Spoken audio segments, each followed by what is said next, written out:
to ensure judicious use of environmental resources to meet the needs and aspirations of the present as well as future generations. We are supposed to protect the wetlands because these wetlands are the ones that offer a lot of vegetation, flora and fauna to the nature. Communication regarding the environment among the people is very important, or between the government and its people is very important.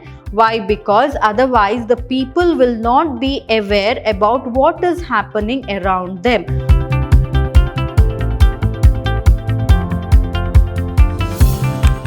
Hello everyone, a warm welcome to today's session on Environmental Studies for second semester B.Ba. I'm Dr. Divya, Environmental Studies faculty, Vidhyaashram First Grade College, Temple of Excellence, MYSURU.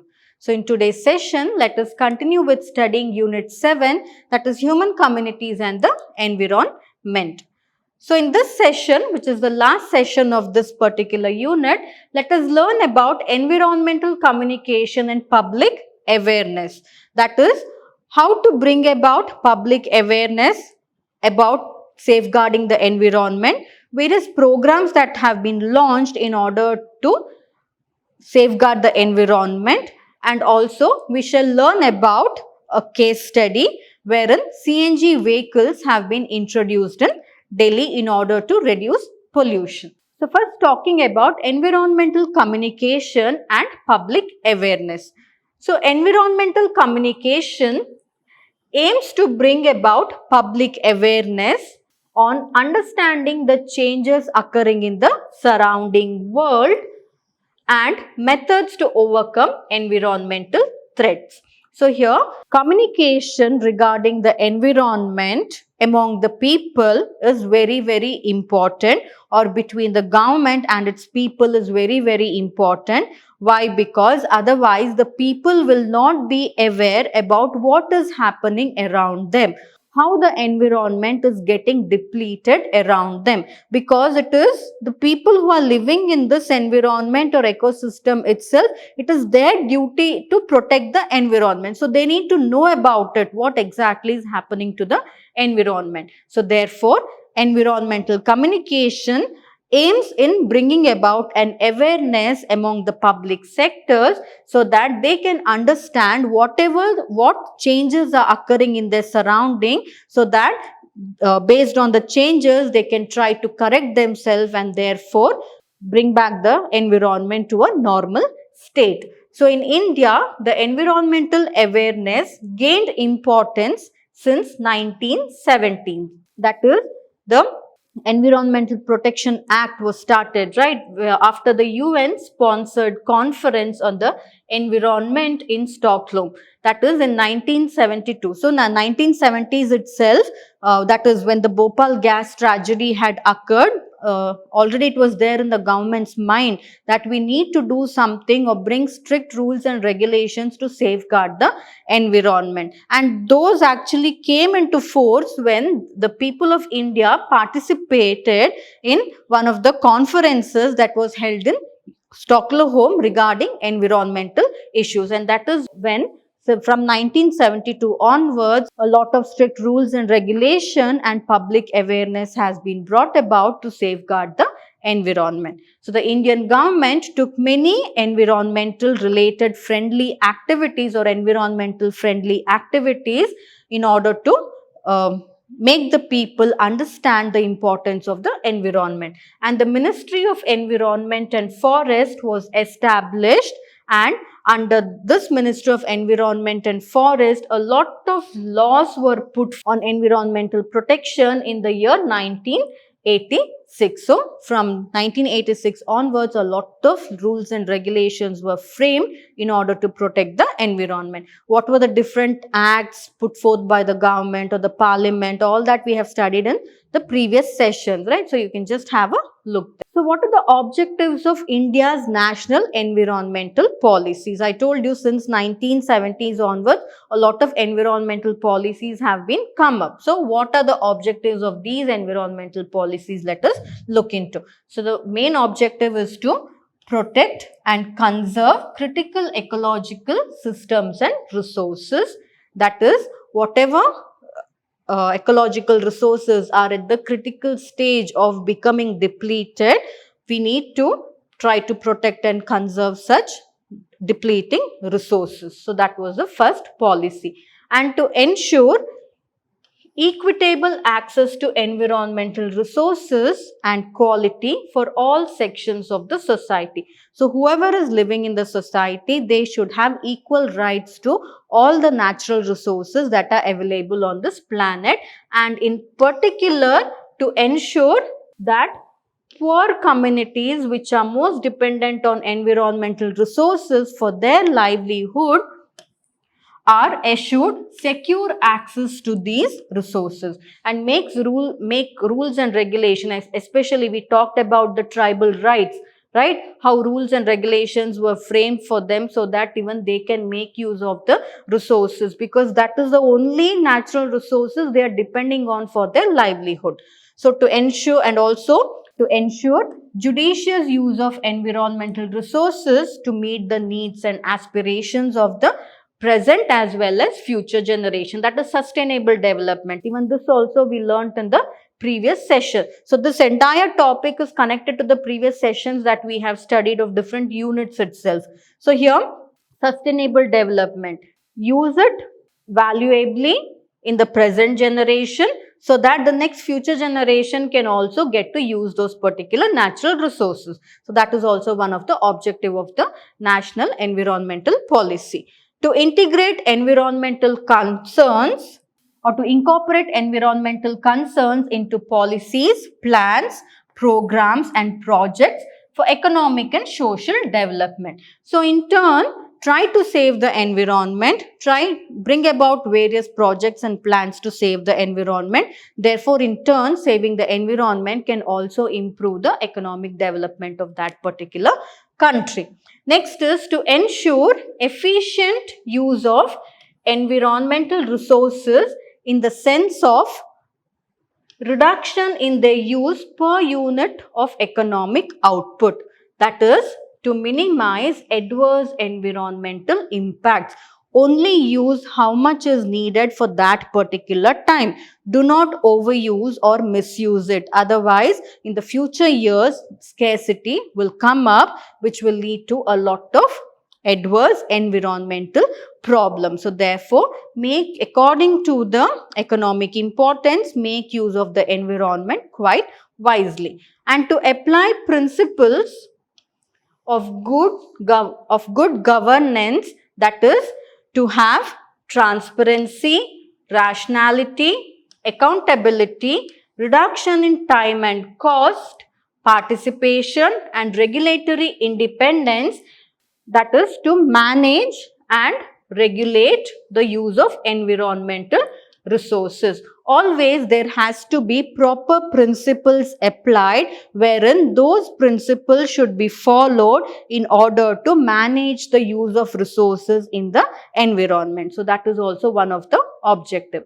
To ensure higher resource flows, which comprises of finance, technology, management skills, traditional knowledge and social capital for environmental conservation through mutually beneficial multi-stakeholder partnership between local communities, public agencies, the academic and the research community, and between the investors, the multilateral and bilateral development partners. So each of these people, that is those who are multi-stakeholders, there should be a good communication or a cooperation between the local communities, between the public agencies, between the academic and research communities, between the investors, between the multilateral and bilateral developmental partners, wherein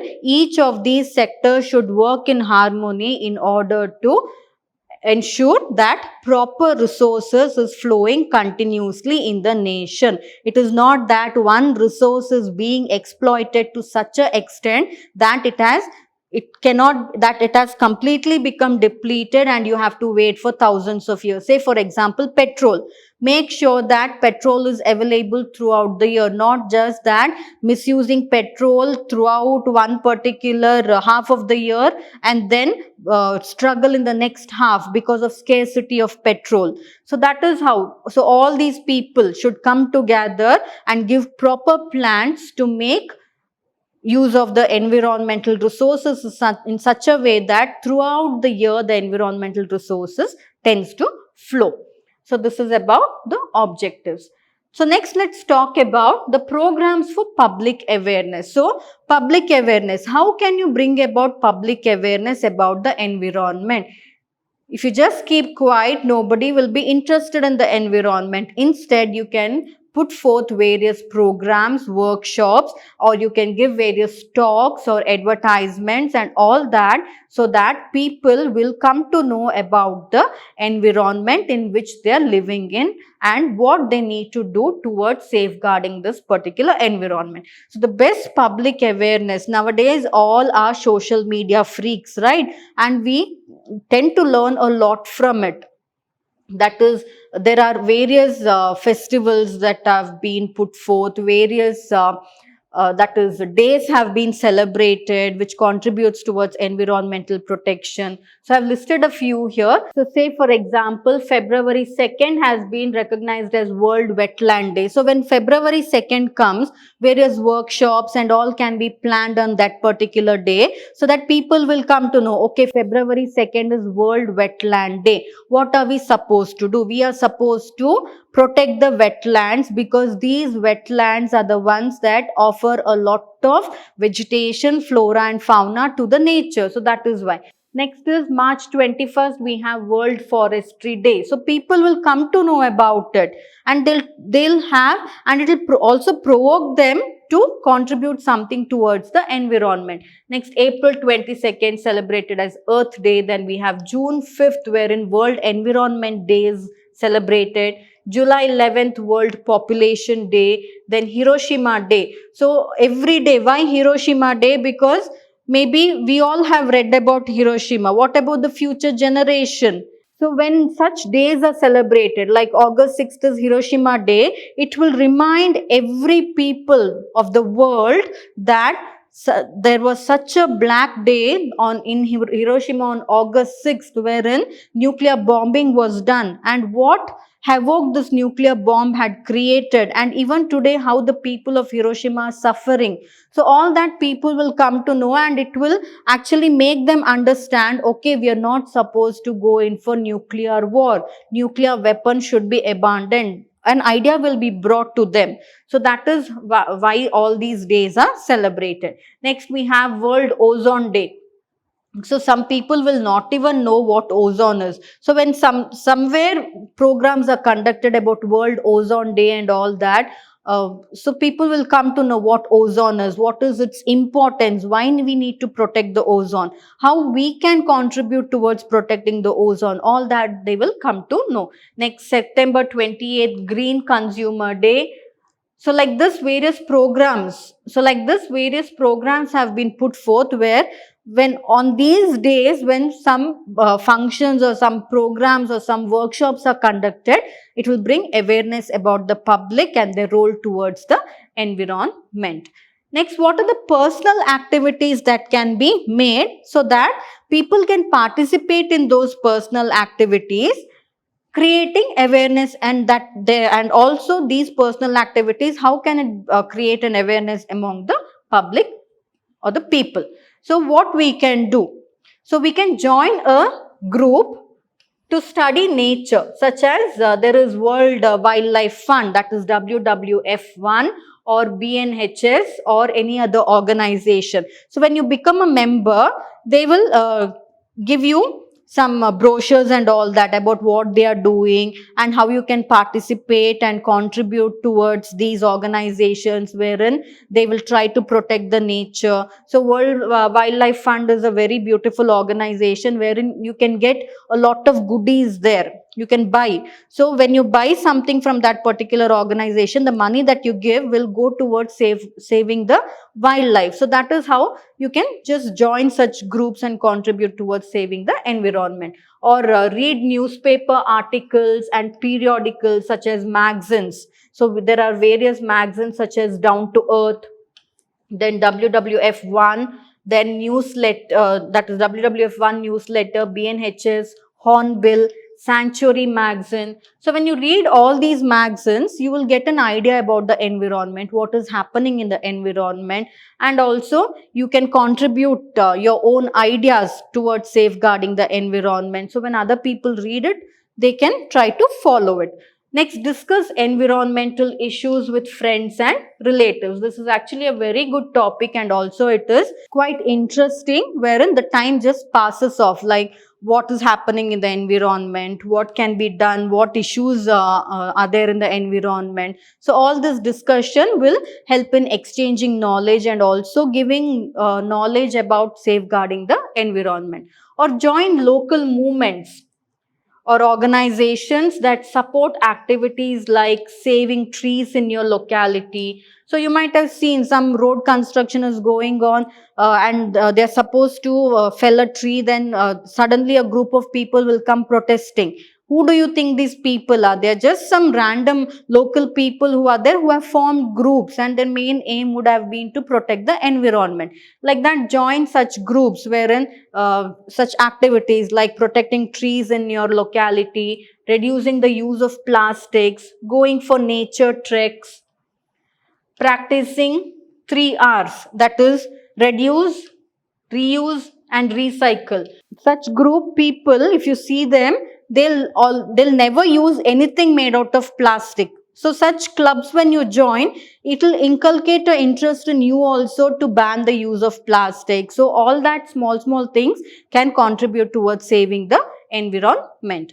Next is practice and promote good civic sense and hygiene, such as say, for example, individually you can also participate. You find somebody spitting on the street, just go and tell them, make them understand why you shouldn't do that. You find somebody just spitting achieved bubble gum somewhere outside, tell them, because we know that bubble gums, by mistake, if the birds eat them, it will just choke them to death, right? And unknowingly you are killing something there. So that is why you can just avoid that, like avoid spitting of tobacco, and tobacco chewing, then no throwing garbage on the road. Somebody is throwing garbage on the road, make them understand why you should not do it.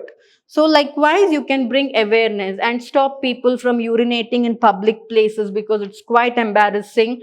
So, and also it can lead to a lot of diseases among the people. So make them understand. So individually, if not in groups, individually also you can contribute, and it is your right, you can do that. That person might just feel agitated, but he is in fault actually. So therefore you can do that. You can ask some, because it is your right. This planet belongs to you also. So when you find somebody is doing something which might bring harm to you, you can protest against it. So likewise, individually also you can contribute towards the environment. And take part in events that are organized on World Environmental Day, Wildlife Week, etc.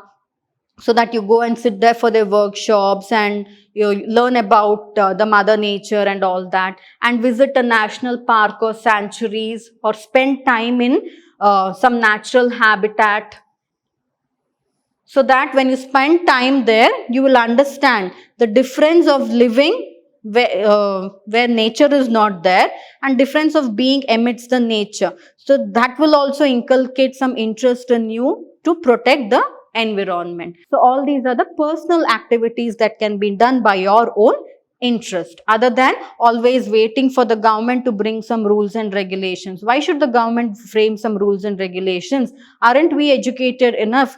Don't we have the knowledge? Don't we have the capacity to think that we are not supposed to do it? Should we need somebody else to frame a rule for us, rule and regulation, or a law for us? No, right? We are all well educated enough. So that is how personally you can contribute towards saving the environment. So next is about the case study. So this case study is quite interesting. So we all know about Delhi's pollution, right? It is one of the most polluted cities in the world. And in the late 1990s, Delhi's first Big Bang CNG program, that is compressed natural gas program, began when activists filed public interest litigation in the Supreme Court in order to control the city's rising air pollution. Here also, can you see here what did these few of the public, that is environmental activists did was, they put a case in the Supreme Court stating that Delhi is getting too much polluted. Of course, we can put a case.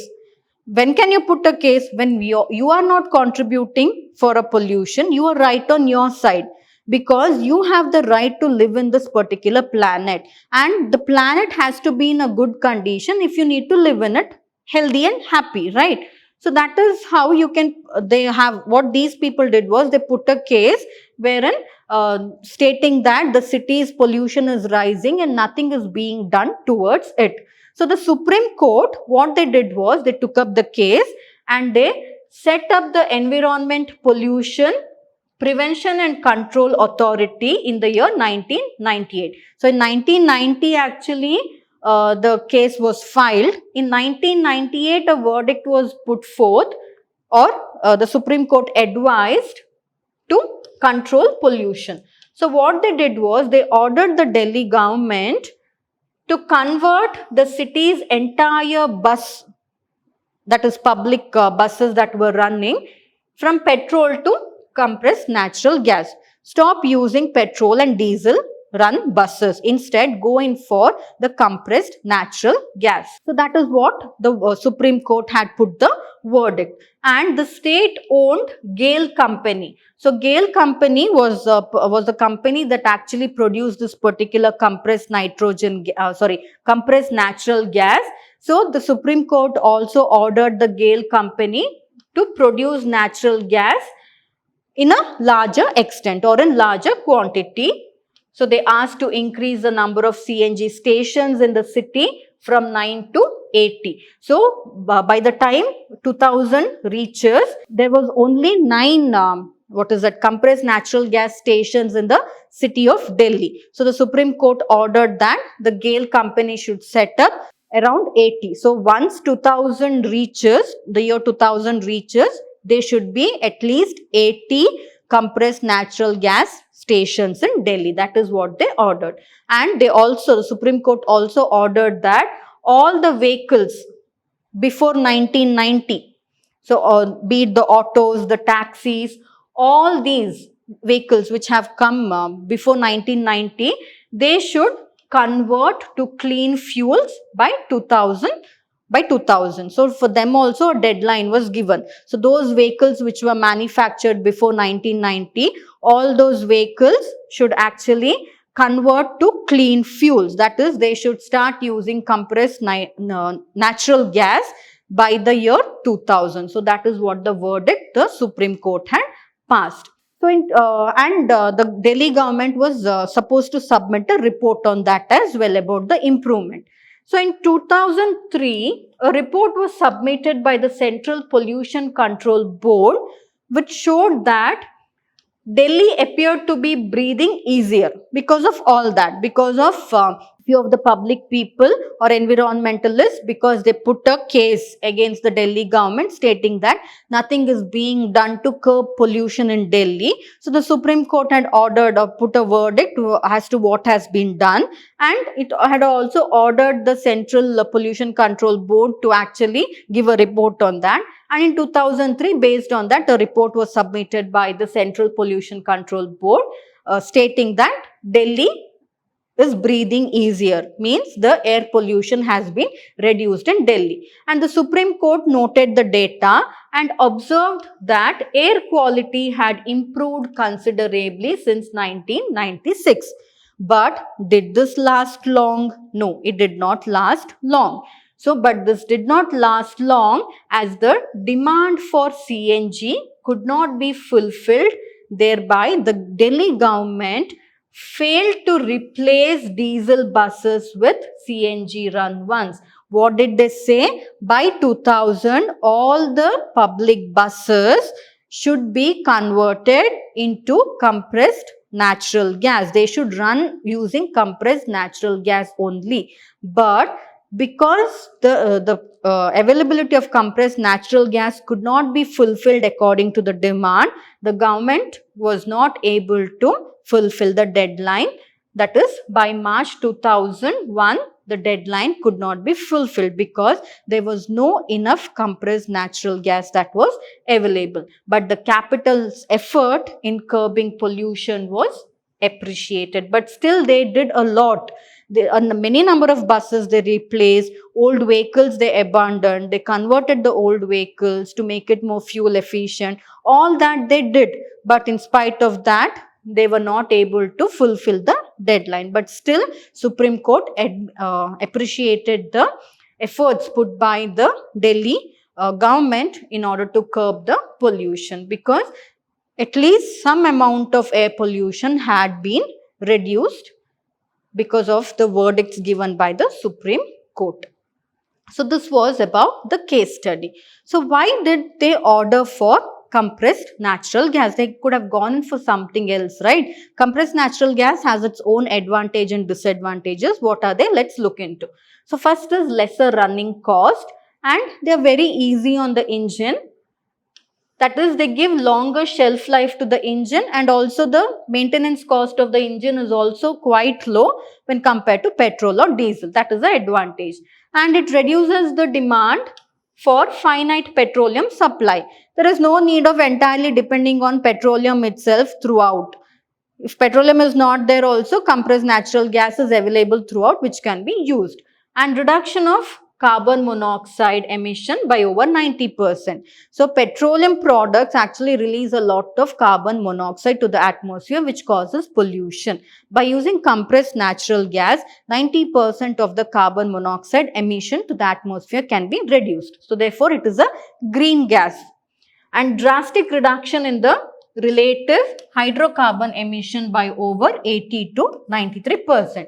So when these fossil fuels, that is petroleum, diesel and all burns, it releases a lot of hydrocarbon, but compressed natural gas do not release any hydrocarbons. So therefore, hydrocarbons are one of the main contributors for global warming. So therefore, pollution got reduced, and it improves fuel consumption as well as it improves the efficiency of the engine. So and also this gaseous fuel, that is compressed natural gas, which is a dry gaseous fuel, it does not dilute the lubricating oil, thus saving on oil filters and oil charges. With petrol and diesel vehicles, we know that every now and then, like as mentioned, the oil filters and the oil chargers should be changed, right? Otherwise, a lot of pollution can be created. But that is not a problem because compressed natural gas is a dry gaseous fuel. Therefore, it will not leave any residues on the oil filters or oil chargers, and therefore, there is no need for changing the oil filters and oil chargers in the vehicle. And also, the maintenance cost is quite very effective, and reduction in engine noise levels also will get reduced. Therefore, noise pollution can also be prevented, and the toxic emissions get also reduced by 90%, because diesel and petrol, they release a lot of toxic chemicals to the atmosphere, but compressed natural gas will not release these toxic chemicals. So for environmental related whatever is needed, that the compressed natural gas gives, it is advantageous. But on the other hand, it also has a lot of disadvantage. What is that? Let us look into. For environment, it is quite good, but for the people, it is a lot of burden. How we shall look into? So a lot of driving complaints had occurred because of loss of power with compressed natural gas. Compressed natural gas reduces the power of the vehicle, like how the power of the vehicle increases with that of petrol and diesel, but compressed natural gas actually reduces the power of the people. Therefore, a lot of driving complaints were there. Then the dynamometer test indicated that CNG fueled vehicles had only 10 to 15% lower power output than petrol engines. So only 10 to 15% power was driven by the CNG fueled vehicles when compared to that of petrol engines. Petrol engines will give a lot of power to the vehicle, but CNG will not give. But all these drawbacks are there to the people, but to the environment it has a lot of good things. And increased exhaust valve wear in CNG operated vehicles are anticipated during the drying effect of the gaseous fuel. So this is I told you it is a dry gaseous fuel, right? So what happens here is the valve that is there in the vehicle gets dried because it is not oily in texture like the petrol and the diesel. So that is also one of the drawback. And the limited service for CNG vehicles in Delhi is quite very less, and it is high cost of conversion of vehicles to CNG mode. So what did they order? Whatever that is vehicles were manufactured before 1990, all should get converted into CNG. But converting a petrol or diesel vehicle into a CNG vehicle is high. It is quite costly, which the common man could not provide. So that is also a drawback. And the additional weight, the weight of CNG cylinders does pose a problem, because it will also reduce the efficiency of the vehicle, because of the weight of the CNG cylinders. So all these are the disadvantages of CNG to the vehicle, but to the environment it has because everybody lives are very fast nowadays. You want to reach from one place to another, you need to just rush very fast, right? But that is possible with petrol and diesel vehicles, but not with compressed natural gas vehicle. That is the main drawback with that. It is like the power that is drawn out of the vehicle is quite very, very less. So that is one of the reason. So these are the disadvantages of CNG. So this was about the case studies of CNG in Delhi. So likewise, there are various case studies which you can just browse and have a look into it. So what are the different programs that have been put forth by the government, or activities by the government in order to curb pollution. So this was about this session. With this, the unit comes to an end. So I hope you understood this unit. With this, entire syllabus of environmental studies comes to an end, wherein there are 7 units, and in that actually 8 units. The 8th unit is entirely for the students, wherein field works are given and you have to work according to that. So with this, the entire syllabus comes to an end. So it is not just environmental studies, is not just for you to score marks in the exam. It has been put as a subject so that you will understand the importance of environment and how you need to contribute towards safeguarding the environment. And I believe each and every individual, including me, we will work towards saving the environment so that we can live a healthy lifestyle. So I hope you understood this session. Thank you.